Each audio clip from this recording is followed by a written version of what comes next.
இரண்டாம் உலகப் போரின் நிறைவில் போர் குற்றங்களை விசாரிக்க உருவான நியூரம்பெர்க் டோக்கியோ தீர்ப்பாயங்கள் போரில் தோற்ற ஜெர்மனிய ஜப்பானிய இராணுவ அதிகாரிகளையும் அரசாங்க அலுவலர்களையும் தண்டித்தன. இவ்வழியில் முன்னாள் யுகோஸ்லோவியாவுக்கான சர்வதேச குற்றவியல் தீர்ப்பாயம் 1993 உருவாக்கப்பட்டது.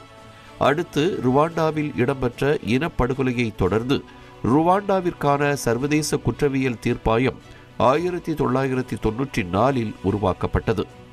இவ்வாறான தீர்ப்பாயங்கள் வெற்றியாளர்களின் நீதியை மட்டுமே நிலைநாட்டியதால் 1998 ரோம் மாநாட்டில் சர்வதேச குற்றவியல் நீதிமன்றத்தை உருவாக்குவதற்கான ரோம் பட்டயம் உருவாக்கப்பட்டது.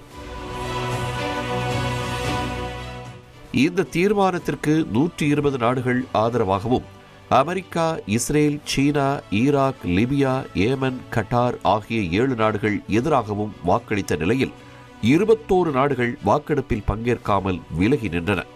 தொடர்ந்து 2002 ஜூலை மாதம் இனக்கொலை, மனிதகுலத்திற்கு எதிரான குற்றங்கள், போர்க்குற்றங்கள், ஆக்கிரமிப்பு குற்றங்கள் ஆகிய முக்கிய குற்றங்களை விசாரிப்பதற்காக சர்வதேச குற்றவியல் நீதிமன்றம் அதிகாரப்பூர்வமாக நிறுவப்பட்டது. இதுவரை 124 நாடுகள் ஏற்றுக்கொண்டு கையெழுத்திட்டுள்ள இந்த ரோம் உடன்படிக்கையில் அமெரிக்கா, ரஷ்யா, சீனா, இந்தியா, இஸ்ரேல் உள்ளிட்ட சில நாடுகள் கையெழுத்திடவில்லை. இந்த உடன்படிக்கையை ஏற்காத நாடுகளுக்கு சர்வதேச குற்றவியல் நீதிமன்ற விதிகள் செல்லுபடியாகாது என்பதுதான் உண்மை. இதுவரை சர்வதேச குற்றவியல் நீதிமன்றம் முன்னெடுத்த குற்றவியல் விசாரணைகளுக்கான 10 நாடுகளில் ஜார்ஜியா தவிர அனைத்தும் ஆப்பிரிக்க நாடுகளே என்பது குறிப்பிடத்தக்கது. இந்நிலையில் சமீபத்தில் சர்வதேச குற்றவியல் நீதிமன்றத்தின் உறுப்புரிமையில் இருந்து தென்னாப்பிரிக்கா விலகிக் கொண்டுள்ளது. இதை பின்பற்றி நைஜர், மாலி, புர்கினா பாசோ, வெனிசுலா மற்றும் சாட் ஆகிய நாடுகள் தாங்கள் நீதிமன்றத்திலிருந்து விலகுவதாக சர்வதேச நீதிமன்றத்திற்கு அதிகாரப்பூர்வமாக தெரிவித்துள்ளன. முன்னதாக 2018 ஆப்கானிஸ்தானில் கைது செய்யப்பட்டவர்களை கொடுமை செய்தது தொடர்பாக அமெரிக்க இராணுவ வீரர்களை விசாரிக்க சர்வதேச நீதிமன்றம் முன்வந்த நிலையில் அதை சட்ட விரோதமானது என்றும் அமெரிக்கர்களை பாதுகாக்க அமெரிக்கா எது வேண்டுமானாலும் செய்யும் என்று அப்போதைய தேசிய பாதுகாப்பு ஆலோசகர் ஜான் போல்டன் தெரிவித்திருந்தார். இந்நிலையில் கடந்த ஜூலை 15 அமெரிக்க வெளியுறவுத்துறை செயலாளர் மார்க்கோ ரூபியோ ஒரு வீடியோ அறிக்கை வெளியிட்டிருந்தார். அதில் சர்வதேச குற்றவியல் நீதிமன்றமும் அதன் கூட்டாளிகளும் அமெரிக்காவுக்கு எதிராக தோட்டாக்கள் அல்லது ஏவுகணைகளால் அன்றி சட்டங்கள், ஒப்பந்தங்கள், சர்வதேச சட்டம் என்று அழைக்கப்படும் வலிமையை கொண்டு ஒரு போரை நடத்தி வருவதாக குறிப்பிட்டுள்ளார்.